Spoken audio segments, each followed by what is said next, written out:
हे दोस्तों, कैसे हैं आप। उम्मीद करता हूं आप अच्छे होंगे। मैं हूं विनोद राज। स्वागत है ट्रिकी हिंदी साहित्य चैनल में। दोस्तों, आज हम कक्षा 12 की जो राजनीति है उस विषय को पढ़ने वाले हैं।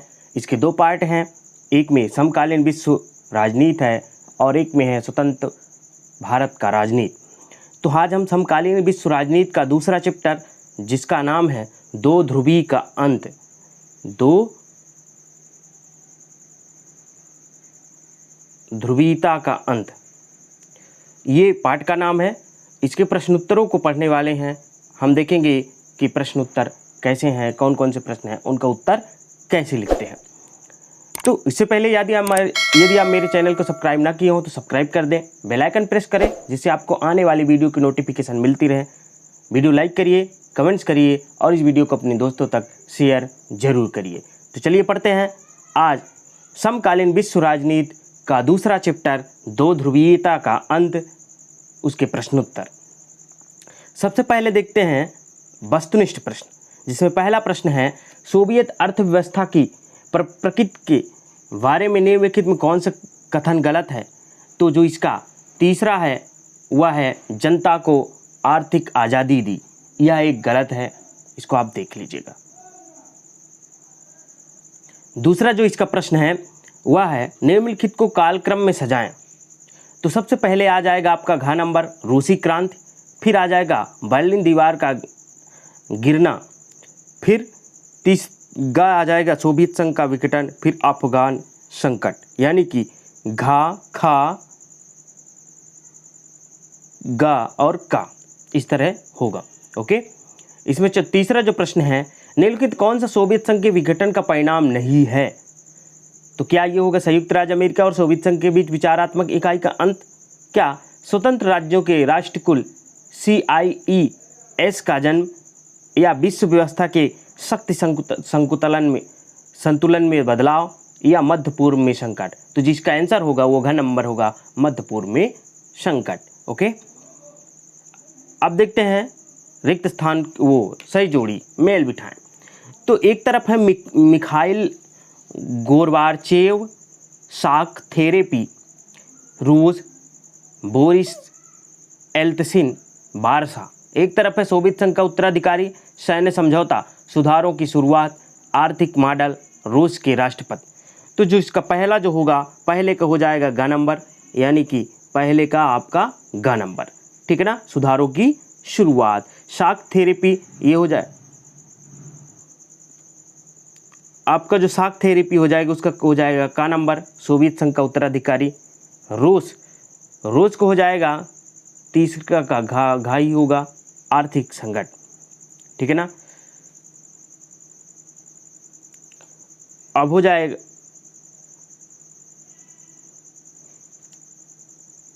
सॉरी, यहाँ पे डिस्टर्ब हो गया था।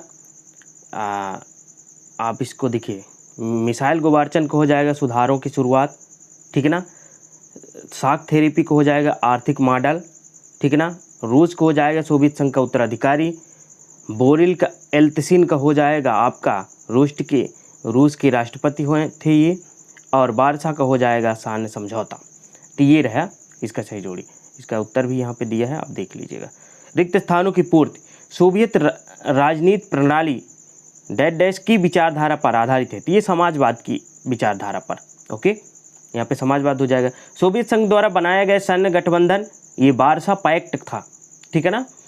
डैश पार्टी का सोवियत राजनीति व्यवस्था पर दबदबा था, कम्युनिस्ट पार्टी का। ओके, डैश ने 1985 में सोवियत संघ के सुधारों की शुरुआत की, तो मिखाइल गोरबाचेव ने, ठीक है ना। डैश का गिरना शीत युद्ध के अंत का प्रतीक है, बर्लिन की दीवार का गिरना शीत युद्ध का प्रतीक था। ओके, अब देखते हैं बड़े वाले प्रश्न। पहला प्रश्न है सोवियत अर्थव्यवस्था को किस पूंजीवादी देश जैसे संयुक्त राज्य अमेरिका की अर्थव्यवस्था अलग करने किन्हीं तीन विशेषताओं का जिक्र किया। रूस विश्व का पहला देश था जहां मार्क्सवादी क्रांति सफल हुई और मार्क्सवादी विचारधारा के आधार पर शासन व्यवस्था और अर्थव्यवस्था को अपनाया गया। रूस को समाजवादी सोवियत गणराज्यों का संघ अथवा सोवियत संघ कहकर पुकारा गया। इसकी शासन व्यवस्था समाजवादी दल की तानाशाही पर आधारित थी, रूस में लोकतांत्रिक व्यवस्था के चिन्हों अथवा सिद्धांतों को अपनाया गया था। यहाँ की अर्थव्यवस्था पूंजीवादी देशों जैसे कि अमेरिका, ब्रिटेन, फ्रांस आदि देशों की अर्थव्यवस्था से बिल्कुल भिन्न थी। सोवियत संघ की अर्थव्यवस्था एवं पूंजीवादी राज्यों की अर्थव्यवस्थाओं में मुख्य अंतर निम्नलिखित थे।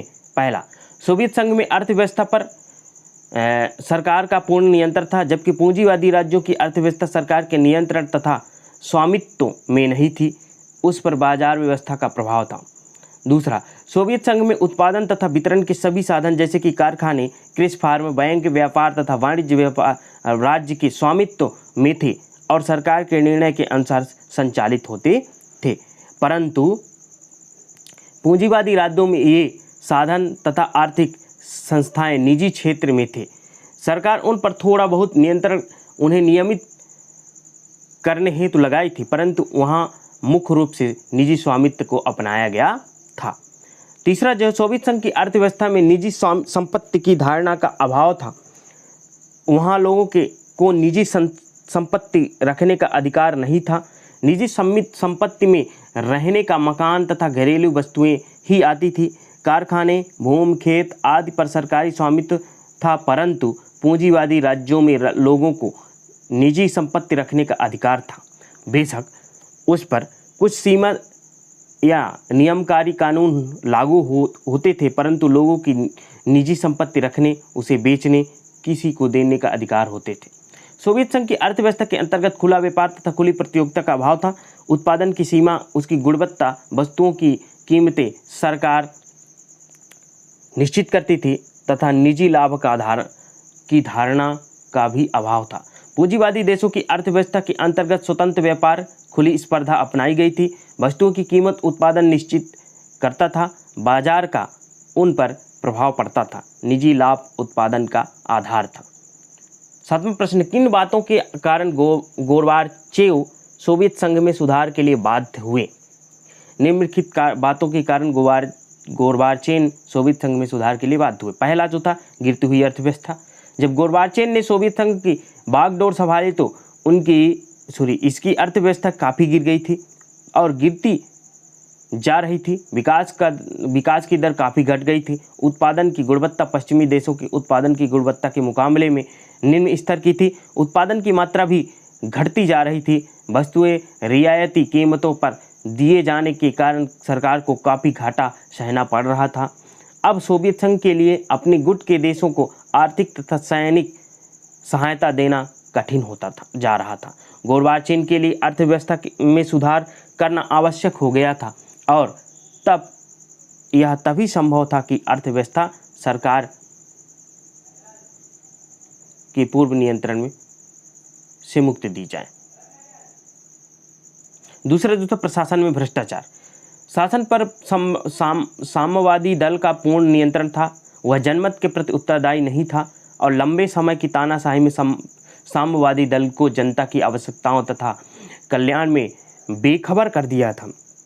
साम्यवादी दल में सदस्यों का विशेष वर्ग उभर आया था जो विशेषाधिकारों का प्रयोग करते थे और भ्रष्टाचार में वृद्धि के कारण थे। जनता में असंतोष बढ़ता जा रहा था। गोर्बाचेव को विश्वास हो गया कि शासन व्यवस्था की पुनर्गठन किया जाना आवश्यक है। तीसरा जो कारण था, पश्चिमी देशों की सूचना और प्रौद्योगिकी में प्रगति। गोर्बाचेव ने देखा कि पश्चिमी देशों में सूचना और प्रौद्योगिकी में क्रांति आई है, जबकि सोवियत संघ इस क्षेत्र में बहुत पीछे है। सोवियत संघ को पश्चिमी देशों के समान लाने के लिए अर्थव्यवस्था और शासन में सुधार लाने आवश्यक है। उसने महसूस किया कि शीत युद्ध अथवा पश्चिमी गुट के साथ स्पर्धा में काफ़ी धन और समय नष्ट होता है। इन देशों से संबंधों को सुधार कर शांति का वातावरण स्थापित कर विज्ञान और प्रौद्योगिकी के आगे बातें बढ़ने के कदम उठाए जाने अधिक लाभदायक है। चौथा जो कारण था, गोर्बाचेव के विचार। गोर्बाचेव के निजी विचारों ने भी उन्हें अर्थव्यवस्था और शासन में सुधार के कदम उठाने को बाध्य किया। वे बहुध्रुवी विश्व के समर्थक थे। तानाशाही व्यवस्था के स्थान पर लोकतांत्रिक व्यवस्था को शांति और सुरक्षा तथा विकास के लिए अधिक उपयोगी मानते थे। वे लोगों की स्वतंत्रता और अधिकारों के भी समर्थक थे। यही कारण है कि सोवियत संघ के इतिहास में स्टालिन को शीत युद्ध के जनक के रूप में जाना जाता है, जो गोर्बाचेव को शीत युद्ध का अंत करने वाले नेता के रूप में जाना जाता है। यही कारण था। 8वां जो प्रश्न है वह है, भारत जैसे देशों के लिए सोवियत संघ के विघटन का क्या परिणाम है। भारत जैसे देशों के लिए सोवियत संघ के विघटन के निम्नलिखित परिणाम हुए। पहला जो था, सोवियत संघ के विघटन के बाद भारत अन्य प्रजातांत्रिक देशों के तरह विश्व के एकमात्र महाशक्ति अमेरिका की तरफ और मजबूती से दोस्ती करने के लिए बढ़ता चला गया। मिश्रित अर्थव्यवस्था को सन 1991 में से ही धीरे धीरे छोड़ दिया गया। नई आर्थिक नीति की घोषणा कर दी गई। भारत में भी लोग पूंजीवादी अर्थव्यवस्था को अंतर्राष्ट्रीय स्तर पर प्रभुत्वशाली अर्थव्यवस्था मानने लगे। भारत में उदारीकरण और तथा वैश्वीकरण की नीतियां अपनाई जाने लगी। विश्व बैंक और अंतर्राष्ट्रीय मुद्रा कोष जैसी विभिन्न संस्थाएं देश की प्रबल परामर्शदात्री मानी जाने लगी। दूसरा जो कारण है, भारत शीत युद्ध को रोकने की चाह करने वाले राष्ट्रों में अग्रणी राष्ट्र था। सोवियत संघ के विघटन के बाद उसे लगने लगा कि अब विश्व शीत युद्ध का दौर और अंतर्राष्ट्रीय तनावपूर्ण वातावरण एवं संघर्ष की समाप्ति हो जाएगी। भारत ने महसूस किया कि अब सैन्य गुटों के गठन की प्रक्रिया रुकेगी तथा हथियारों को तेज दौड़ भी थमेगी। भारत में सरकार तथा जनता को एक नई अंतर्राष्ट्रीय शांति की संभावना दिखाई देने लगी। तीसरा जो कारण था, सोवियत संघ के विघटन के बाद से भारत में राजनीतिक रूप से उदारवादी लोकतंत्र राजनीतिक जीवन को सूत्रबद्ध करने वाला अधिक प्रबल रूप में बुद्धिजीवियों तथा अधिकांश पार्टियों द्वारा समझाया जाने लगा है। अनेक वामपंथी विचारकों को एक झटका सा लगा है। वे मानते हैं कि शीघ्र ही पुनः विश्व में साम्यवाद का बोलबाला होगा। ओके। चौथा जो कारण, भारत ने मध्य एशियाई देशों के प्रति अपनी विदेश नीति को नए सिरे से तथा तय करना शुरू कर दिया। सोवियत संघ के अलग हुए सभी 15 गणराज्यों में भारत के संबंध नए रूप से निर्धारित किए जा रहे थे। भारत चीन, रूस के साथ साथ पूर्व साम्यवादी देशों के साथ भी मुक्त व्यापार को अपनाना जरूरी मान रहा है। भारत रूस, कजाकिस्तान, तुर्कमेनिस्तान,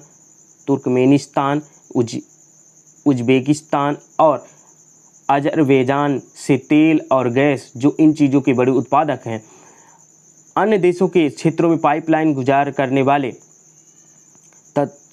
तथा अपनी ज़रूरतें पूरी करने के प्रयास में जुटा हुआ है। भारत रूस के साथ साथ इन देशों से अपनी संस्कृति के प्रचार के लिए कई तरह के समझौते कर चुका है। अगला प्रश्न जो है, शॉक थेरेपी क्या है? क्या साम्यवाद से पूंजीवादी की तरफ संक्रमण का सबसे बेहतर तरीका था? शॉक थेरेपी, सबसे पहले हम देखते हैं शॉक थेरेपी है क्या। तो शॉक थेरेपी साम्यवाद की समाप्ति के बाद पूर्व सोवियत संघ गणराज्य एक सत्तावादी समाजवादी व्यवस्था से लोकतांत्रिक पूंजीवादी व्यवस्था तक के कष्टप्रद संक्रमण से होकर गुजरे।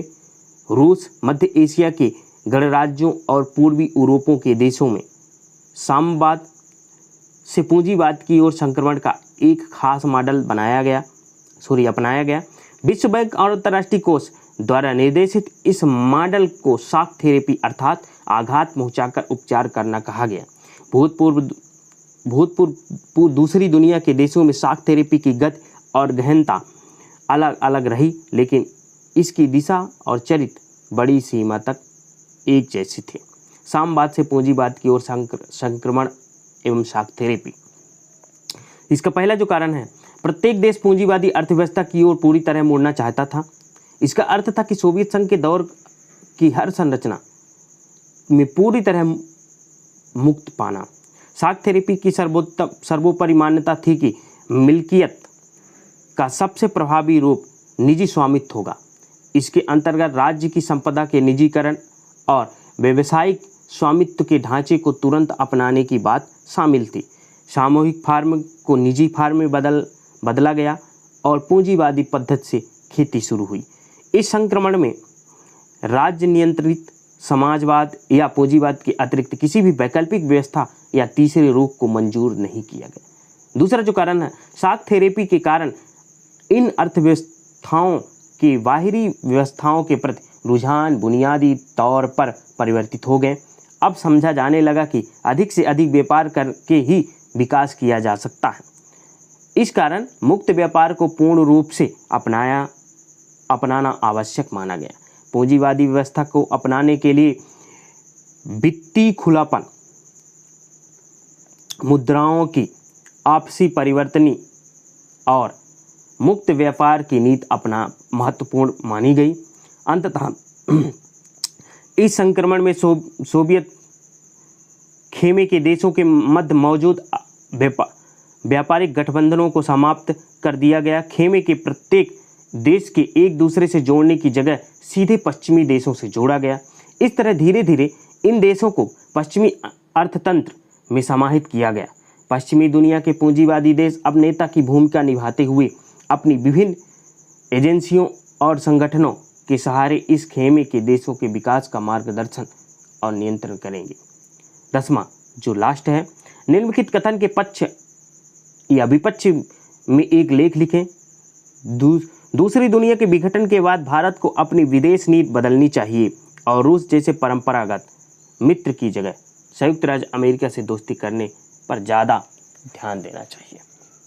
इसके पक्ष में दूसरी दुनिया के विघटन के बाद भारत को अपनी विदेशी नीति बदलनी चाहिए और रूस जैसे परंपरागत मित्र की जगह संयुक्त राज्य अमेरिका से दोस्ती करने पर ज़्यादा ध्यान देना चाहिए। इस कथन के पक्ष में निम्नलिखित तर्क दिए जा सकते हैं। पक्ष में तर्क जो है, पहला है, राजनीति में हमेशा के लिए कोई किसी को पक्का मित्र और कोई किसी का शत्रु नहीं हो सकता। भारत की विदेश नीति गुटनिरपेक्षता की भी अब नहीं चल सकती, क्योंकि अब दुनिया में दो नहीं बल्कि केवल एक ही महाशक्ति है, वह है संयुक्त राज्य अमेरिका। दूसरा, अमेरिका भारत की तरह ही एक उदारवादी गणतंत्री लोकतंत्रात्मक संघीय राज्य है। भारत जनसंख्या की दृष्टि से सबसे बड़ा लोकतंत्र है, जो अमेरिका अपनी संवैधानिक विशेषताओं एवं इतिहास के आधार पर सर्वाधिक शक्तिमान विचारधारा की दृष्टि में से सर्वाधिक सफल लोकतंत्र है।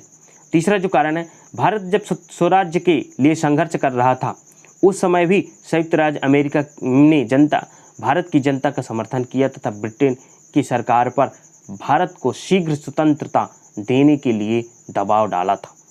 स्वतंत्रता प्राप्ति के बाद तो अनेक बार गेहूं, सूखा दूध, धन, तकनीक आदि से अमेरिका ने भारत की सहायता की थी, परंतु भारत द्वारा स्वतंत्रता प्राप्ति के बाद गुटनिरपेक्ष नीति का अनुसरण करने के कारण अमेरिका और भारत की दूरी बढ़ती चली गई। अमेरिका और भारत में सुधार संबंधों का अभाव रहा, परंतु बदलते परिप्रेक्ष्य में भारत अमेरिकी संबंधों में धीरे धीरे पर्याप्त सुधार हो रहा है। शीत युद्ध की समाप्ति के बाद से भारत की स्थिर लोकतंत्री व्यवस्था, भारत में उदारीकरण, भारत के प्राकृतिक संसाधन आदि के कारण भारत और अमेरिका के संबंधों में निकटता आ रही है। अमेरिकी राष्ट्रपति बिल क्लिंटन की मार्च 2000 में भारत यात्रा तथा भारतीय प्रधानमंत्री अटल बिहारी वाजपेयी की सितंबर 2000 में अमेरिका यात्रा से दोनों देशों के संबंधों में प्रगाढ़ता आई है। भारत और अमेरिका दोनों ही देश अपने अपने राष्ट्रीय हितों के संदर्भ में एक दूसरे के साथ निकटता बनाने को उत्सुक है। चौथा जो कारण है, नवंबर 1998 में जब पाकिस्तानी सैनिक और पाकिस्तानी समर्थित आतंकवादियों ने कारगिल में नियंत्रण रेखा को पार कर किया तो अमेरिका और उसके साथ अंतर्राष्ट्रीय समुदाय के अन्य देशों ने पाकिस्तान की इस कार्यवाही की भर्त्सना की। 11 सितंबर 2001 को अमेरिका ने आतंकवादी हमले के समय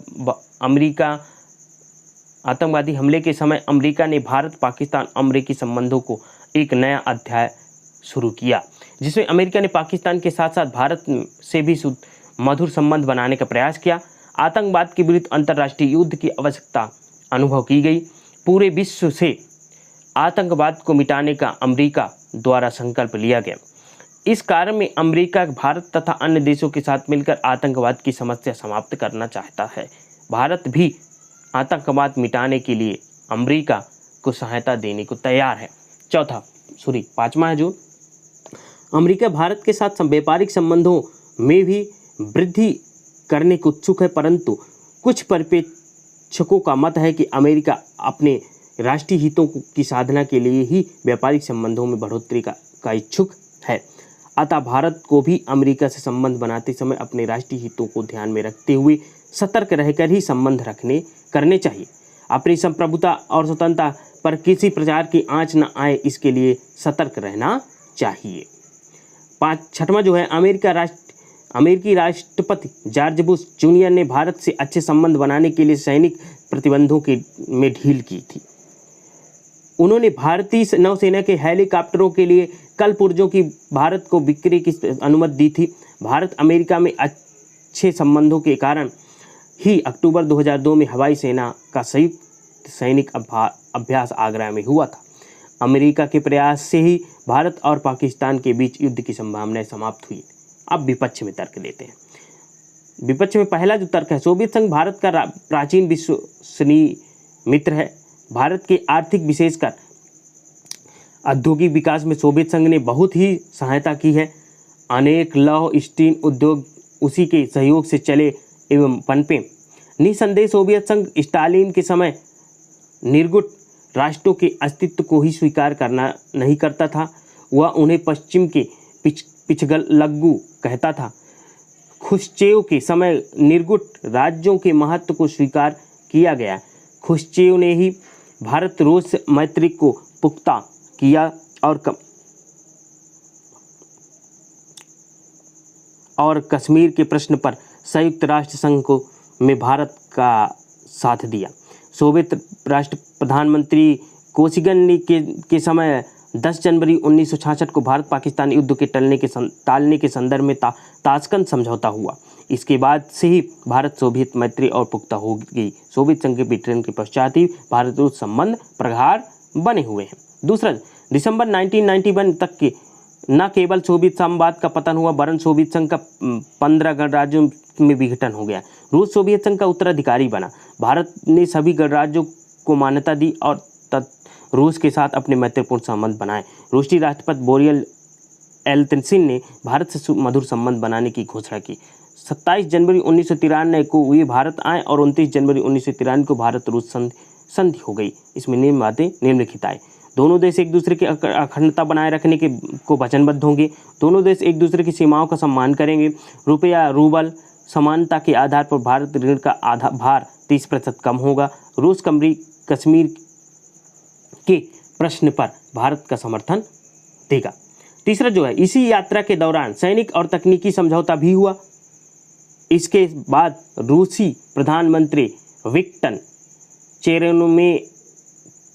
चेरेनोमेदिन भी भारत रूस संबंधों को मैत्रीपूर्ण बनाने के लिए 11 जून 1993 को भारत आए।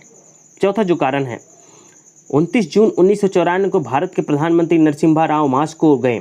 रूस के प्रधानमंत्री 23 दिसंबर 1994 को फिर भारत आए। दोनों देशों के मध्य सैनिक, तकनीकी और व्यापारिक समझौते हुए।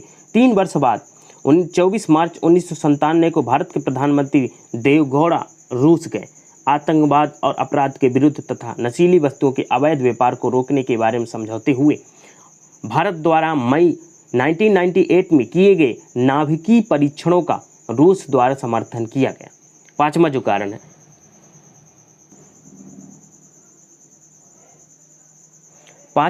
भारत पाक कारगिल युद्ध के समय भी रूस ने भारत का समर्थन किया था। 7 दिसंबर 1999 को भारत रूस के मध्य एक 10 वर्षीय समझौता हुआ। इसके अनुसार भारत और रूस संयुक्त रूप से सभी प्रकार के सैन्य और असैन्य विमानों की उत्पादन का कार्य करेंगे। इसमें बम वर्षक विमान तथा वाहन पोत भी शामिल होंगे। 20 अप्रैल 2000 को एक और समझौते के अनुसार दोनों देश अपने अपने राजनीतिक संसाधनों को विश्व राजनीति और सैनिक दृष्टि से विश्लेषण करेंगे। तो दोस्तों, ये रहा पार्ट 2 ध्रुवीयता का अंत, समकालीन विश्व राजनीति के प्रश्न उत्तर। उम्मीद करता हूँ आपको अच्छा लगा होगा, क्योंकि हालांकि ये थोड़ी वीडियो बड़ी हो गई है, क्योंकि राजनीति के जो प्रश्न हैं उनके उत्तर जो बड़े होते हैं अपेक्षाकृत अन्य सब्जेक्टों की। तो आप मेरे चैनल से बने रहिए। हम इसके कुछ महत्वपूर्ण प्रश्न लेकर आएंगे नेक्स्ट वीडियो में। तब तक आप मेरे चैनल से बने रहिए। यदि चैनल को सब्सक्राइब ना करें तो सब्सक्राइब कर दें, बेल आइकन प्रेस करें जिससे आपको नोटिफिकेशन मिलते रहे। लाइक करें, कमेंट्स करें और ये वीडियो को शेयर करें। मिलते हैं नेक्स्ट वीडियो में, तब तक अपना ख्याल रखिए, स्वस्थ रहिए, धन्यवाद।